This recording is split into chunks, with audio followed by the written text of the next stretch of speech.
جب ہم نماز پڑھنے جاتے ہیں مسجد میں تو امام تلاوت کرتا ہے سورہ اخلاص، قل هو اللہ احد، کہو کہ اللہ ایک ہے۔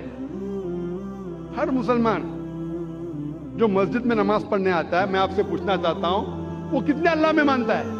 جو مسلمان مسجد میں نماز پڑھنے آتا ہے کتنے اللہ میں مانتا ہے؟ ایک میں۔ ایک بھی مسلمان نے جو دو اللہ میں مانتا ہے، تو یہ قاری صاحب کس کو بول رہے ہیں؟ اللہ کیا کہہ رہا ہے ہم سے؟ اللہ کہہ رہا ہے کل، کہو، کل ہو اللہ احد، کہو کہ اللہ ایک ہے۔ کن سے؟ مسلمانوں سے نہیں، وہ لوگوں سے جو لوگ ایک اللہ میں نہیں مانتے۔ ہم نماز تو پڑھتے ہیں سورہ اخلاص، ماشاءاللہ قرآن کا 1/3 حصہ، باہر نکلتے کتنے لوگ غیر مسلمان سے کہتے ہیں کہ اللہ ایک ہے؟ اتنا بڑا مجمع ہے، کروڑوں لوگ اس تقریر کو لائیو دیکھ رہے ہیں۔ میں پوچھنا چاہتا ہوں کہ اپنی زندگی میں آپ نے کتنی بار سورہ اخلاص کی تلاوت کی ہوں گی؟ کتنے بار؟ کتنے بار؟ کتنے بار؟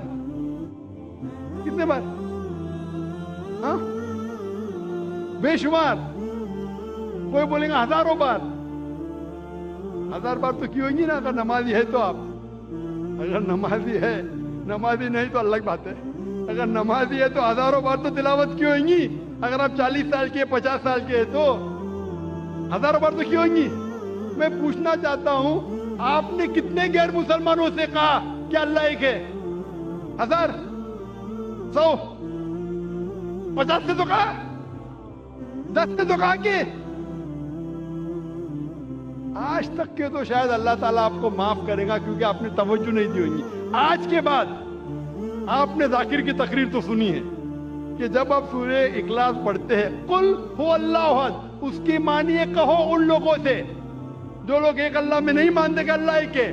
آج کے بعد اگر آپ نے سورہ اخلاص کی تلاوت کی اور باہر جا کے اس کے اوپر عمل نہیں کیا تو شاید اللہ تعالیٰ آپ کو نہیں چھوڑے گا، کیونکہ آج آپ جانتے ہیں کہ صرف قرآن کی آیت پڑھنا ضروری نہیں ہے، اس کے اوپر عمل کرنا بھی ضروری ہے۔ تو میرے تقریر سننے کے فائدے بھی ہوتے، نقصان بھی ہوتے۔ اگر عمل کریں گے تو فائدہ ہوئے گا، نقصان کریں گے تو وہ لوگ بولتے ہیں نا کہ کچا لائسنس اور پکا لائسنس۔ کچا لائسنس ہے تو آپ کو ڈنڈ آدھا پڑتا ہے، پکا لائسنس سے ڈبل پڑتا ہے۔ ابھی آپ جانتے ہیں کہ سورہ اخلاص کی معنی کیا پہلے بھی جانتے ہوئیں گے، لیکن عمل نہیں کرتے ہوئیں گے۔ تو ابھی اگر آپ نماز میں اگر امام کہتا ہے قل هو اللہ احد، اس کا مطلب آپ سے کہہ رہا ہے کہ کہو وہ لوگوں سے جو ایک اللہ میں نہیں مانتے کہ اللہ ایک ہے۔ کتنے لوگ اس کے اوپر عمل کرتے ہیں؟ کتنے لوگ؟ ایک آپ کا ایک ملازم ہے، بہت ملازم جو وقت کا بہت پابند ہے، برابر ٹائم پہ آتا ہے، بہت آپ کی تعریف کرتا ہے، برابر ٹائم پہ آتا ہے، ٹائم پہ جاتا ہے، آپ کی تعریف کرتا ہے۔ آپ بولتے بھائی صاحب ذرا پانی کا گلاس لے کے آؤ، وہ بولتا ہے میرا مالک بہت اچھا ہے، بہت دیالو ہے، لیکن پانی کا گلاس نہیں لے کے آتا ہے۔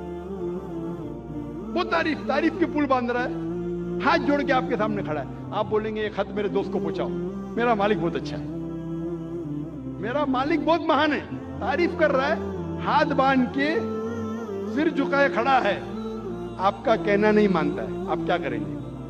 اس کی سیلری بڑھائیں گے؟ آپ اس کو بونس دیں گے؟ کیا کریں گے؟ کیا کریں گے؟ اسی طریقے سے افسوس کی بات ہے، اکثر ہم کہتے ہیں کہ اللہ سے محبت کرتے ہیں، کہتے ہیں تعریف کرتے، اللہ اکبر، تعریف تو بہت کرتے ہیں، لیکن کیا اللہ کا کہنا مانتے؟ عبادت کا مطلب بندگی، اللہ جو حکم دے رہا ہے ہمیں اس کے اوپر عمل کرنے کو کہتے ہیں بندگی۔ وہ تو اللہ کے رسول کی حدیث ہے، اسی لیے ہم مسلمان بچ گئے۔ اللہ کے رسول فرماتے ہیں کہ وہ اللہ کی رحمت کے بنا کوئی بھی انسان جنت میں نہیں جا سکتا، صرف اعمال پہ۔ اگر ہمارے اعمال کے ذریعے ہم صرف جنت میں جائیں گے تو ایک بھی انسان دنیا میں جنت میں نہیں جائے گا۔ ایک صحابہ اللہ کے رسول سے پوچھتے یا اللہ کے رسول کیا آپ بھی؟ تو وہ کہتے ہاں میں بھی. جب اللہ کے رسول جو سب سے بہترین انسان ہے, سب سے بہترین مثال ہے ہمارے لیے, وہ اللہ کے رحمت کے بنا جب نہیں جا سکیں تو ہم کیا ہے؟ اسی لیے اللہ کی رحمت ہے, وہ رحمان اور رحیم, اس لیے ہم بچ گئے. تو صرف لپ سروس سے کام نہیں چلیں گے. میں ایک مثال دیتا ہوں. آپ بیمار ہوتے ہیں تو کس کے پاس جاتے ہیں آپ؟ ڈاکٹر کے پاس. آسان سوال, آسان جواب, اس کے لیے کوئی ریوارڈ نہیں.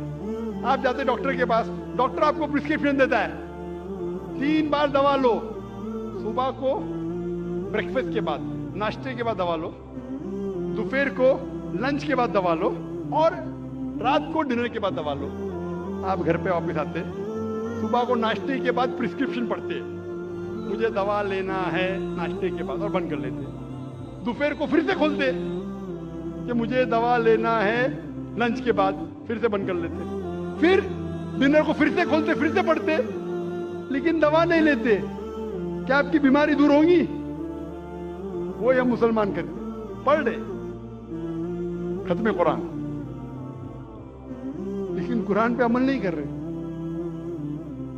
اب ڈاکٹر آپ کو پرسکرپشن دے گا. اللہ سبحانہ و تعالیٰ سارے ڈاکٹروں سے اونچا ہے, وہ ہمارا خالق ہے, ہمارا رب ہے. ہم اس کا پرسکرپشن قرآن مجید, یہ ساری انسانیت کے لیے اللہ سبحانہ و تعالیٰ کا سب سے آخری پرسکرپشن ہے. کیونکہ میں ڈاکٹر ہوں, میں میڈیکل لینگویج میں بات کر رہا ہوں. کون مجھے فتوے مت لگانا بھائی, میں اردو زبان میں کمزور ہوں, بولیں گے ذاکر بھائی کہتے ہیں پرسکرپشن ہے. یہ اللہ سبحانہ و تعالیٰ کا, ہمارے خالق, ہمارے مالک کا پرسکرپشن ہے, آخری پرسکرپشن ہے سارے انسانوں کے لیے. اس کو پڑھو, اس کے اوپر عمل کرو, انشاءاللہ آپ ہدایت پائیں گے.